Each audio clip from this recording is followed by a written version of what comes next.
Fala pessoal, tudo bem com vocês? Sejam todos muito bem-vindos ao meu curso de Física Básica para o Ensino Médio e Vestibulandos. E para quem mais quiser aprender um pouco mais sobre a física, né, que é uma ciência tão sensacional.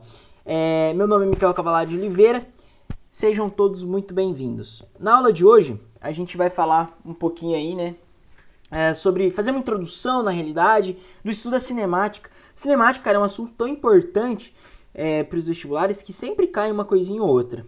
Beleza? Então a gente vai varrer toda a cinemática aí, aprender algumas coisinhas sobre... a gente vai estudar, né? Eu pretendo, né? Colocar uma aula até de aprofundamento, mostrar como que funcionaria isso com cálculo, né? Diferencial integral, de coisa bem simples. Não vou fazer nada complexo, não é essa a ideia. A ideia é mostrar para vocês que existem ferramentas matemáticas que podem deixar com uma certa elegância, né? Os cálculos de movimento. A ideia da cinemática, quando a gente estuda cinemática, é a gente compreender, né, como que aquele corpo, aquele objeto está se movimentando, sem você saber a causa desse movimento. Então, na cinemática, a gente estuda os corpos em movimento sem você saber a origem daquele movimento. Você não quer saber o que causou, ok? Você só quer simplesmente traçar uma equação ali de movimento e mostrar como que aquele corpo, né? Qual que é a tendência daquele corpo quando ele está se movimentando. Essa é a ideia. Então na aula de hoje a gente vai fazer a introdução à cinemática. Depois a gente trataremos aí com o movimento uniforme, uniformemente variado, movimentos circulares e posteriormente cinemática vetorial. Mas antes de eu discutir cinemática vetorial, mostrar como funcionaria no plano bidimensional, tridimensional, eu tenho que dar uma aula aí de vetores, beleza? E aí a gente vai trabalhar um pouquinho sobre vetores, dentro de vetores a gente vai discutir bastante coisa, certo? Então vamos para a aula de hoje, pessoal. Hoje, né, a gente vai aprender um pouquinho aí sobre o que é um ponto material, sobre o que é um corpo extenso, a ideia de movimento, de repouso, será que isso depende de um referencial? A diferença entre variação de espaço com distância percorrida, a gente vai ver tudo isso na aula de hoje para encerrar velocidade escalar média, beleza? Então vamos lá. Quando a gente pensa num ponto material, num corpo extenso, a gente tem que pensar nas suas dimensões. Para eu definir um ponto material, eu tenho que pensar se essa dimensão ela é desprezível ou não. Como que eu vou determinar isso? Bom, eu poderia pensar em ordem de grandeza, né? Quando eu comparo um certo comprimento, por exemplo, um veículo de um automóvel, esse automóvel percorre 1000 quilômetros. É conveniente eu tratar o automóvel como um corpo extenso? Ou seja, um corpo extenso quando as suas dimensões elas são consideradas, são levadas em conta? Seria conveniente eu utilizar isso? Não, então a gente diz que esse automóvel, nesse trajeto de 1000 quilômetros, né, é na realidade um ponto material ou uma partícula. Por quê? Porque a sua dimensão ela será desprezível. Porém, as suas características físicas, como massa, carga, temperatura, elas se mantêm. Eu não posso desprezá-las, beleza? Essa é a ideia. No corpo extenso, por outro lado, a dimensão ela não pode ser desprezível, ela tem que ser levada em consideração. Em que casos isso acontece? Quando, por exemplo, você está analisando a rotação de um objeto, certo? Em rotações a gente vai ver que depende muito da dimensão do corpo, então eu não posso desprezar, ok? Vamos para alguns exemplos para a gente entender um pouquinho melhor como que funciona essa ideia. Você tem aqui o exemplo 1, né? O Sol e a Terra, beleza? Eu quero analisar dentro de dinâmica, né? Mais especificamente dentro de gravitação, existe uma força, que é uma força atrativa, que é a força gravitacional. Então um corpo atua sobre o outro, tem essa força de atração. Não vou discutir isso agora nesse momento. Mas a ideia pensa no seguinte, a distância entre o Sol e a Terra, cara, é uma distância, falar para vocês, é uma distância que é muito grande. Vamos pensar que a distância é muito grande. A ordem de grandeza implica, né, vamos falar então que o Sol tem um certo diâmetro ds e a Terra tem um certo diâmetro dt. Né? A distância entre o Sol e a Terra é tão grande, né, então que, assim, quando eu analiso em comparação com o diâmetro do Sol, que também, por sua vez, é maior que o diâmetro da Terra, quando eu analiso essa distância, em ordens de grandeza, em termos de ordem de grandeza, a gente vê que essa distância é muito maior que o diâmetro do Sol e o diâmetro da Terra. Então, em outras palavras, eu posso desprezar, ok? E aí, nesse caso, né, a gente trabalharia com o Sol e a Terra como pontos materiais. Uma situação que seria diferente é eu pensar, por exemplo, no planeta Terra, só que olhar para a rotação do planeta Terra, né? A gente sabe que em um determinado ponto na Terra vai ser Sol e num determinado outro ponto da Terra vai ter Lua, né? No caso, eu tô querendo dizer dia e noite, né? Então, numa parte vai ser dia, na outra vai ser noite. Então, isso mostra a diferença quando eu adoto, por exemplo, como ponto material. Quando eu analiso como ponto material, eu não consigo distinguir essa diferença entre dia e noite. Já quando eu analiso apenas para a rotação da Terra, eu consigo diferenciar, porque as dimensões elas estão sendo importantes para a gente, ok? Então, a gente tem que saber diferenciar isso. E, quando a gente estudar movimento circular, eu vou voltar a falar disso daqui, porque tem uma relação de velocidade com o raio, e isso tudo eu vou discutir e vou mostrar que realmente eu não posso, quando eu analiso a rotação da Terra, eu não posso ignorar as suas dimensões, beleza? Uma outra situação, né? Aqui então, nesse caso, o Sol e a Terra eu posso analisar como uma partícula. Isso já, nesse caso, né, onde a Terra ela está em rotação, quando eu analiso a rotação da Terra, eu tenho que analisar como um corpo extenso. Então você vê que uma situação, a Terra ela é considerada partícula e na outra um corpo extenso. Beleza? Exemplo 2, né, a gente poderia, por exemplo, pegar um carro. Então pega um automóvel, né? E esse automóvel, cara, vai percorrer, sei lá, 500 quilômetros, pode ser igual tá aqui? 500 quilômetros. Se você pega a dimensão desse carro, que deve ser em torno ali de 5 metros, e compara com 500 quilômetros, cara, a diferença é gigantesca. Então eu posso simplesmente desprezar eu posso simplesmente pegar e desprezar a dimensão do carro, certo? Porque para mim não vai fazer diferença, né? Porque é uma coisa tão pequena perto de uma coisa tão gigante, tão grande, beleza? Nesse caso, o automóvel ele é tratado como um ponto material. Mas veja, esse mesmo automóvel, eu posso tratar ele como um corpo extenso. Pô, Mika, mas como assim, cara? Sim, cara. Por quê? Pensa, se você vai estacionar esse carro tem um certo comprimento, certo? Tem uma certa dimensão. Se o estacionamento não for adequado para aquela dimensão, o cara não vai conseguir estacionar o carro. Entende? Então é um valor bem limitado. Então, nesse caso, nesse sentido, você depende, né, das dimensões. E aí eu posso tratar esse automóvel como um corpo extenso. Então, depende muito da ordem de grandeza, percebeu? Então depende muito do que você está analisando, depende da situação. Por exemplo, um trem e um túnel, às vezes eu posso considerar o comprimento do trem, né, nos meus cálculos, e aí eu trato o trem como um corpo extenso. Então tem essa diferença aí e você tem que saber identificar, né, quando é um ponto material e quando vai ser um corpo extenso, beleza? Então entender isso é muito importante, ok? Beleza. Agora eu expliquei para vocês o que é um ponto material, um corpo extenso, mas beleza. Agora a gente vai partir para uma outra definição, né, do que é movimento e o que é repouso, né? Qual que é a diferença entre os dois e tudo mais. Para eu falar que um corpo está em movimento e que um corpo está em repouso, eu tenho que adotar o que a gente chama de referencial, né? Então eu tenho que adotar um referencial. Não adianta eu vim falar para vocês uma informação vaga do tipo, veja só, essa caneta vermelha está em movimento. Beleza, mas em movimento a quem?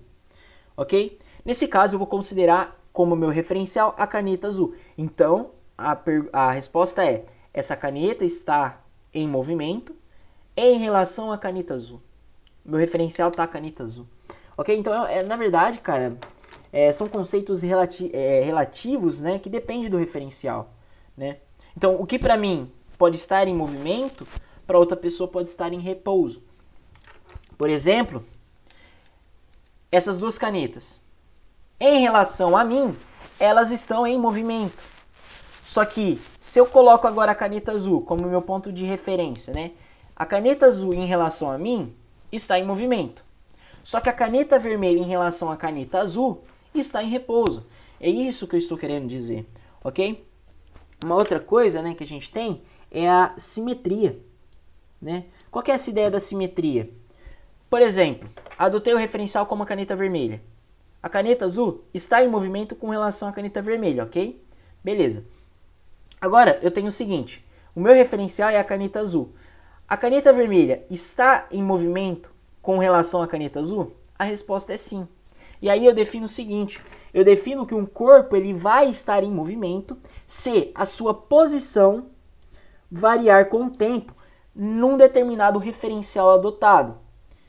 Por outro lado, né, um determinado corpo vai estar em repouso, uma determinada partícula ela vai estar em repouso quando a posição não variar com o tempo em relação ao referencial adotado. Então percebe que o uso do referencial aí é muito importante. A gente vai trabalhar com alguns exercícios e eu vou mostrar isso, beleza?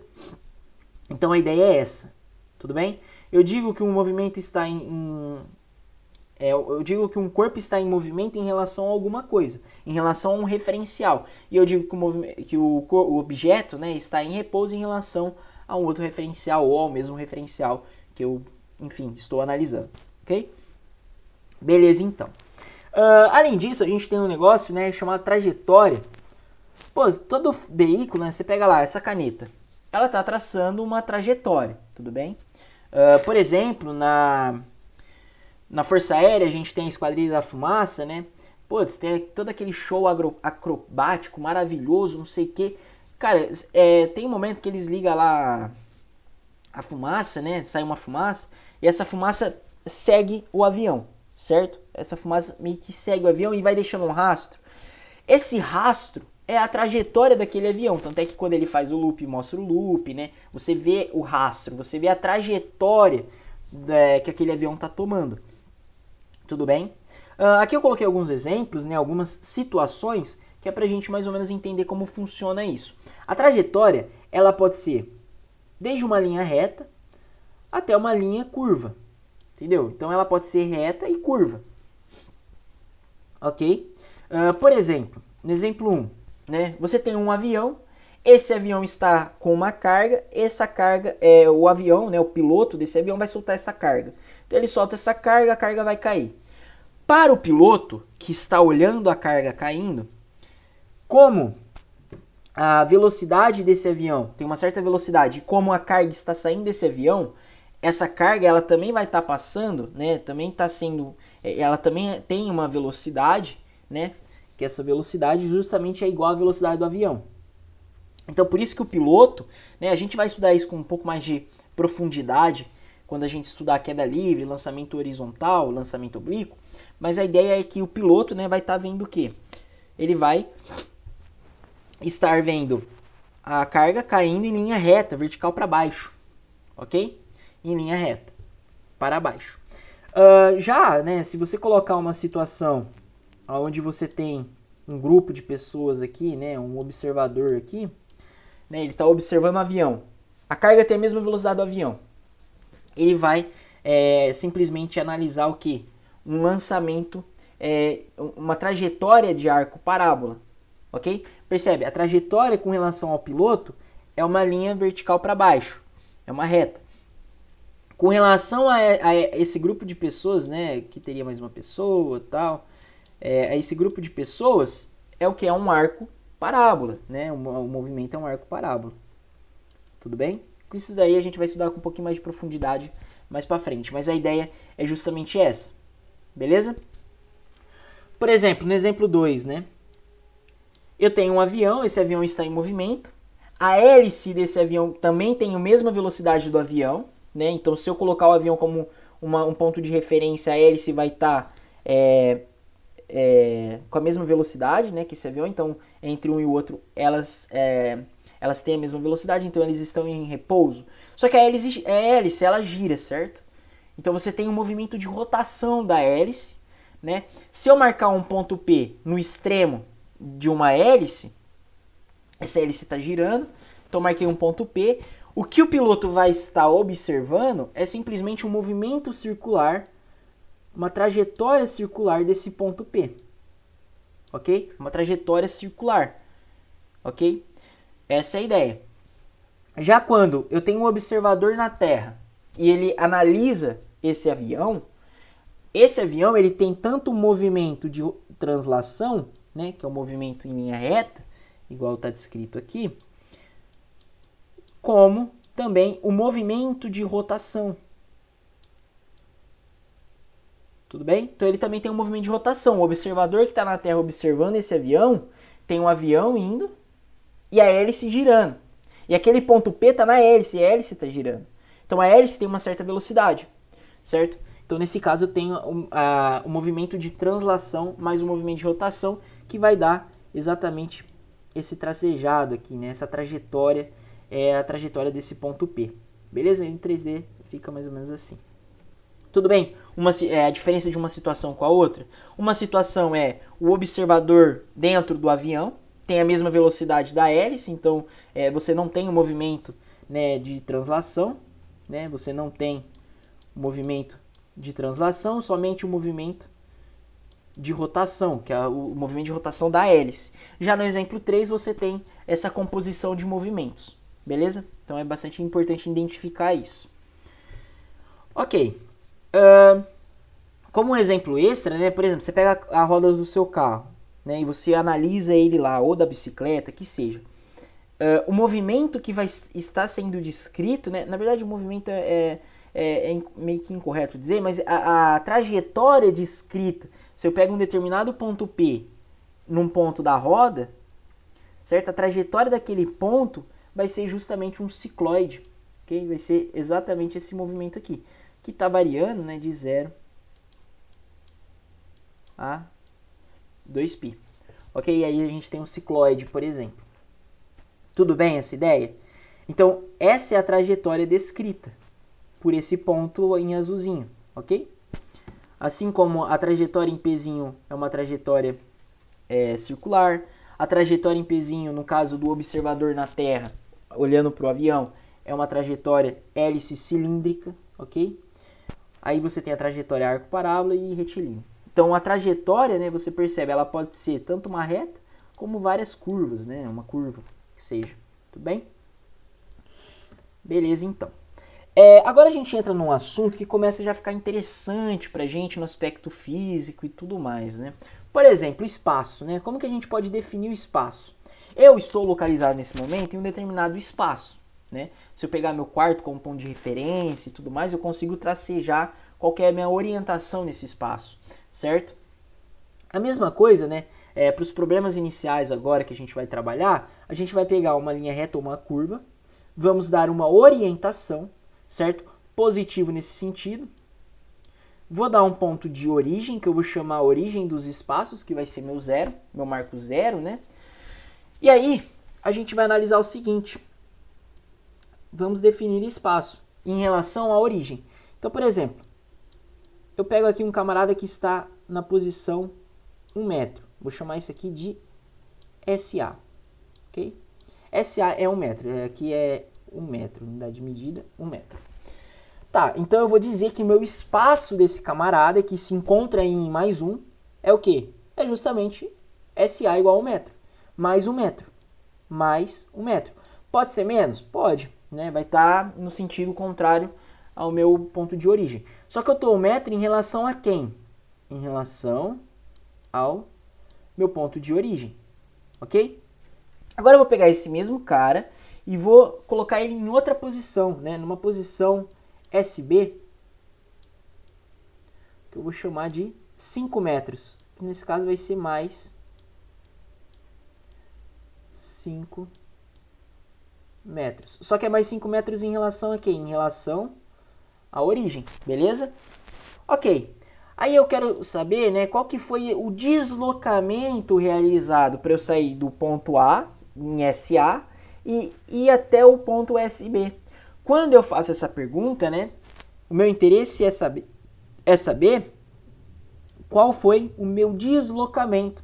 Para eu determinar esse deslocamento, basta eu pegar o ponto final, né, que nesse caso seria SB, e tirar pelo ponto inicial, que seria SA, que nesse caso, né, eu teria 5 menos 1, 4 metros. Então, bastou eu andar 4 metros para frente para eu chegar em SB. Essa é a ideia, nesse caso, de variação do espaço, ou também conhecido como deslocamento escalar, beleza? Então, essa é a ideia. Então, o que é o espaço? O espaço é o ponto onde eu estou me encontrando. Então, nesse caso, se eu falo que eu estou em A, eu estou me encontrando, então, a 1 metro com relação à minha origem em 0. Okay? Se eu falo que eu estou me encontrando em B, né, então está em relação à minha origem, que é em 0, e aí eu sei a distância. E se eu quero saber qual foi o deslocamento percorrido, né, a distância percorrida entre A e B, basta eu fazer uma subtração ali, que eu sei qual que foi o meu deslocamento. Ok? Ou a minha variação no espaço. Beleza? Gente, essa é a ideia. A questão é, quando A é igual a B, ou em outras palavras, né, eu tenho lá uma trajetória, orientei positivo para cá, sempre é importante colocar essa orientação. Coloquei um marco zero aqui, beleza? Eu tenho um cara aqui, em A. Esse cara, ele vai sair de A, então ele vai ter um deslocamento de ida, ok? Que eu vou chamar de ΔS I. Então ele percorreu um certo deslocamento de ida, né? Até chegar no ponto B. Só que ele também vai percorrer de B para A. Ou seja, o que eu estou querendo dizer com isso, né? Que eu vou chamar de ΔS de volta. O que eu estou querendo dizer com essa ideia? Ele vai sair do ponto A, vai até um ponto B e ele vai retornar para o ponto A. Aí a pergunta é, qual que foi o deslocamento escalar, ou seja, a variação do espaço por esse objeto, né, descrito por esse objeto.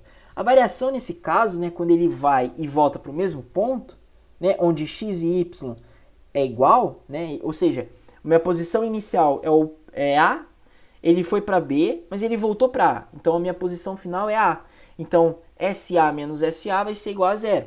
Então, para esses casos, né, a gente tem que o ΔS vai ser igual a S0, né, e a unidade de comprimento respectivo. Né, nesse caso, eu coloquei apenas como grandeza. Tudo bem a ideia? Então, porque o que eu estou interessado no deslocamento, né, no deslocamento escalar? O que eu estou interessado nessa variação do espaço? Apenas o meu momento final e o meu momento inicial. Apenas a minha posição final e a minha posição inicial. É isso que me importa. É isso que o deslocamento vai me importar. Ok? Apenas eu saber a posição final e inicial, acabou. Ok? Em um determinado instante, inicial e final. Aí eu estou, claro, fazendo velocidade, mas não é essa a ideia agora. A ideia é, o ΔS, ele só quer saber do quê? Ele só tem interesse em saber qual foi sua posição inicial e qual foi sua posição final. Pega a posição final, tira a posição inicial, você sabe qual é esse deslocamento. Ok? Essa é a ideia da variação do espaço. É diferente, né, quando você fala de distância percorrida. Antes de eu falar de distância percorrida, vamos olhar para a unidade de medida, né? A unidade de medida do ΔS vem da grandeza de comprimento. E comprimento pode ser o quê? Pode ser polegadas, metros, milhas, jardas, o que seja. Para a gente, o que importa, né, é o sistema internacional, que aí seria em metros. Tudo bem? Então, a unidade em metros é o que vai nos importar aí para o nosso deslocamento, para o nosso comprimento. Tudo bem? Isso no sistema internacional. Beleza. Agora, né, falar um pouquinho da distância percorrida é diferente uma coisa com relação à outra. Porque quando eu pego e falo, né, de distância percorrida, eu estou querendo saber, na realidade, o valor absoluto, qual foi a distância total percorrida por aquele objeto. Então, a gente tem duas situações possíveis. A primeira situação é quando a partícula, né, o objeto, ele se desloca sempre no mesmo sentido. Então, por exemplo, ou ele vai se deslocar para mais, ou ele vai deslocar para menos. Só que aí, como eu vou estar trabalhando com valor absoluto, vai ser sempre o módulo, ok? Nesse caso, a gente tem que a distância percorrida vai ser igual o módulo de delta S. Tudo bem? Já a outra situação é quando a partícula ela se desloca no mesmo sentido e faz uma inversão de movimento. Por exemplo, tenho lá um trajeto, certo? Orientei positivo para cá, ponto de origem 0 aqui. Então ele vai sair de 0, ok? Vai até um ponto A, então ele vai percorrer esse trajeto, tudo bem? Que eu vou chamar de ΔS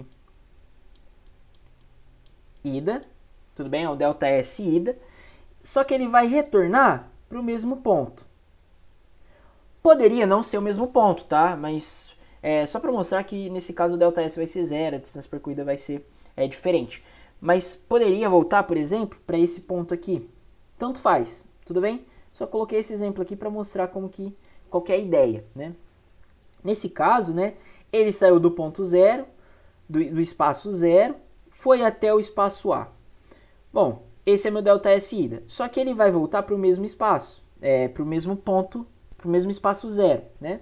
Então ele vai voltar, vai ter um ΔS volta. Para esse caso, a gente tem que ΔS de ida é igual ao ΔS de volta, tudo bem? Então qual que foi o meu ΔS, né, total? Meu ΔS total foi o quê? Ele saiu de um ponto e voltou para o mesmo ponto. Então foi 0. Tudo bem? Por quê? O ΔS ida vai ser igual a A. Tá? Aqui eu só estou colocando como um valor geral. E o ΔS volta, ele vai o quê? Ele vai sair de A, vai voltar para 0. Vai ser menos A, né? Menos A. Então, quando eu somo os dois e faço o total, eu tenho que isso é igual a 0. Tudo bem? Em outras palavras, qual que foi meu ponto inicial? 0. Qual que foi meu ponto final? 0. Então, ΔS é igual a 0. Mas é diferente quando eu falo de distância percorrida. Percebe? A distância percorrida nesse caso, eu vou percorrer o módulo de ΔSI, ok? Módulo de ΔSI, mais o módulo de ΔSV. Percebe que eu estou trabalhando com valores absolutos, valores positivos. Módulo de ΔSV. Nesse caso, né, A fica 2A. Então, isso aqui é igual a 2A. Tudo bem? E unidade de comprimento que seria em metros nesse caso. Metros. 2 metros. Tudo bem a ideia? Então, a gente mostra que no segundo caso eu tenho que a distância percorrida é maior que o módulo de ΔS total, ok? Porque aí você está analisando tanto da ida quanto da volta. ΔS da ida mais o ΔS da volta, a gente tem que isso vai ser 0, porque num sentido é A, no outro vai ser menos A, porque eu tenho que obedecer a ideia da minha orientação, né? E eu falei que para cá é positivo e para o outro lado, sentido contrário, é negativo. Tudo bem? Então, a distância percorrida, eu pego o módulo dessa variação, desse deslocamento, né? De um ponto para ir, do outro para voltar e tudo mais. No geral, a gente tem esse resultado. Qual que é a conclusão disso? Eu posso ter duas situações. Então, a minha distância percorrida, ou minha distância total, ela pode ser maior ou igual ao meu deslocamento S total. Tudo bem? Aí eu tenho que fazer a soma. Certo? Beleza. Vamos aqui para alguns exemplos para a gente colocar essa ideia em prática, né? No primeiro exemplo, a gente tem um quadrado, né? Um quadrado de lado L, ok? E eu quero saber qual que foi o ΔS, qual que é o ΔS desse cara até chegar nesse mesmo ponto, tudo bem? Até voltar para o mesmo ponto. E qual que é a sua distância percorrida. Aqui a gente pode adotar um plano XY, certo? Então aqui você tem Y, você tem X. Então para cá seria o quê? Seria L, tudo bem que está na mesma direção positiva, então seria L, ok? Para baixo eu estou orientando para baixo, então é menos L, né? Porque está no sentido contrário, é o meu ponto de referência, que é esse cara aqui, ok? Para cá também é negativo, né? Então fica menos L. E para cima, né, é positivo, aqui é negativo, né? Fica mais L. De acordo com o meu ponto de referência do plano cartesiano, ok? Nesse caso, né, o meu ΔS então vai ser mais L menos L, 0. Menos L, menos L, mais L, 0. Então, meu ΔS é 0. Porque ele está saindo de um ponto, está voltando para o mesmo ponto. Essa é a ideia. Já a minha distância percorrida, eu vou pegar todos os valores em módulo. Então, vai ser L mais L mais L mais L, que é 4L. A mesma ideia, né? Posso usar o plano cartesiano. Eu vou ter menos L aqui, tá? Porque está nesse sentido aqui negativo. Tudo bem? Esse quadrante aqui é negativo. Tá no eixo, como ele está percorrendo esse sentido, né? Aqui então tá para cá. L. E para cima também vai ser E, porque eu estou falando que é um triângulo equilátero. Que é L que está nesse ponto aqui. Ok? Nesse caso está menos para cá, então é menos L aqui. Veja só. O que acontece, né? Na realidade, os valores das diagonais, né? Nesse caso, os valores das diagonais têm o mesmo valor, só que aqui eu estou descendo, estou indo para o sentido negativo, menos L. Para cá eu estou indo para o sentido negativo, menos L. E para cá eu estou indo para L. Se você fizer é que nesse caso não daria certo, né? Olhando para o plano. Mas a ideia é a seguinte, pessoal. Eu não vou usar nenhum plano aqui, não. A ideia é a seguinte. Eu vou pegar e eu vou falar que nesse sentido, ok? É positivo. Então, sentido horário vai ser meu sentido positivo, certo? Então, L, como está seguindo sentido positivo, tudo bem? Meu ΔS é bem simples a explicação. Meu ΔS está saindo de um ponto, só que ele está voltando para o mesmo ponto. Então, S final menos S inicial é igual a 0. Então, meu ΔS vai ser igual a 0. Já a minha distância percorrida, ela é igual ao quê? Vai ser igual a L mais L mais L, que é 3L. Tudo bem? A ideia do plano cartesiano daria certo, sim.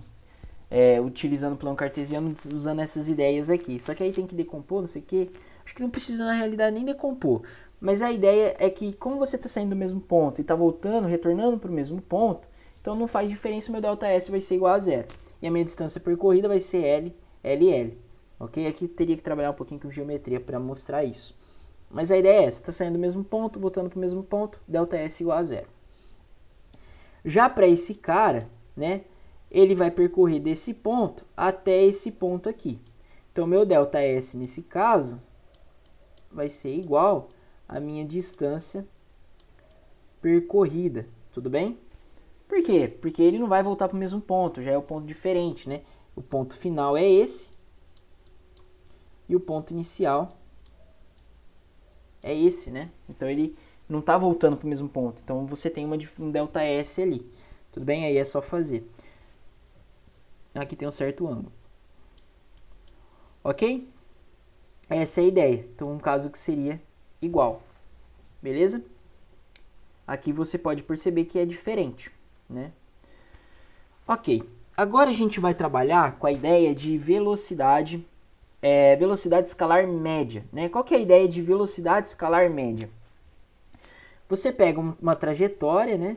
Você tem uma trajetória, orientou, beleza. Você tem um objeto aqui na origem, certo? Então, esse objeto na origem.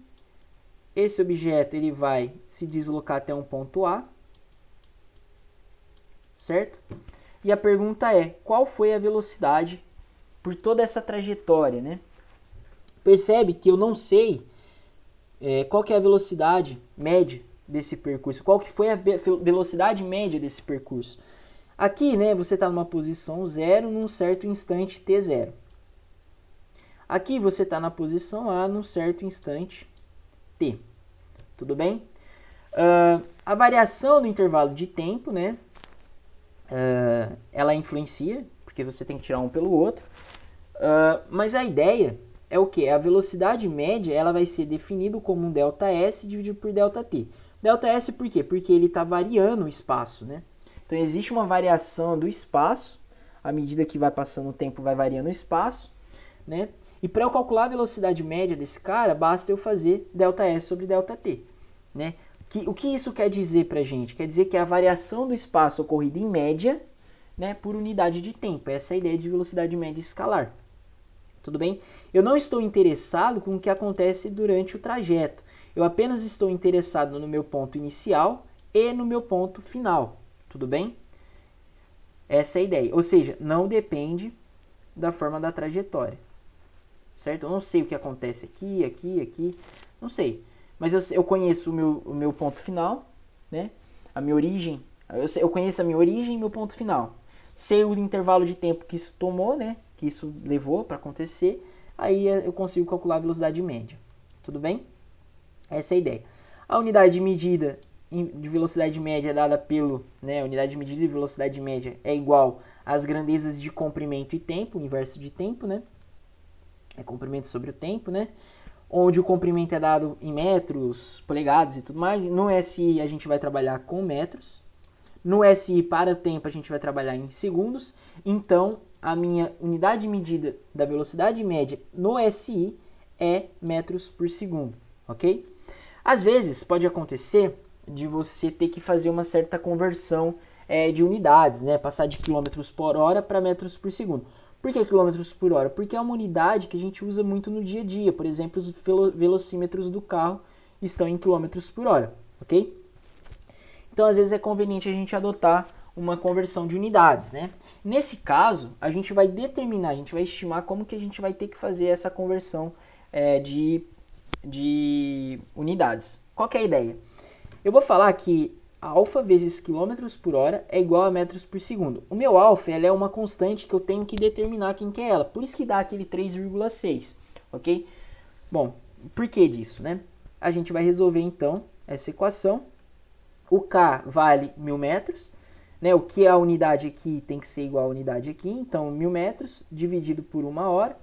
Né? 1 hora eu posso escrever, né, em termos de segundo, que vai ser 3.600 segundos. Então vai ficar 1000 metros dividido por 3.600 segundos.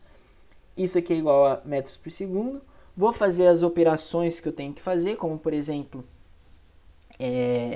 para eu determinar alfa, né? E aí eu vou determinar que alfa é 3,6.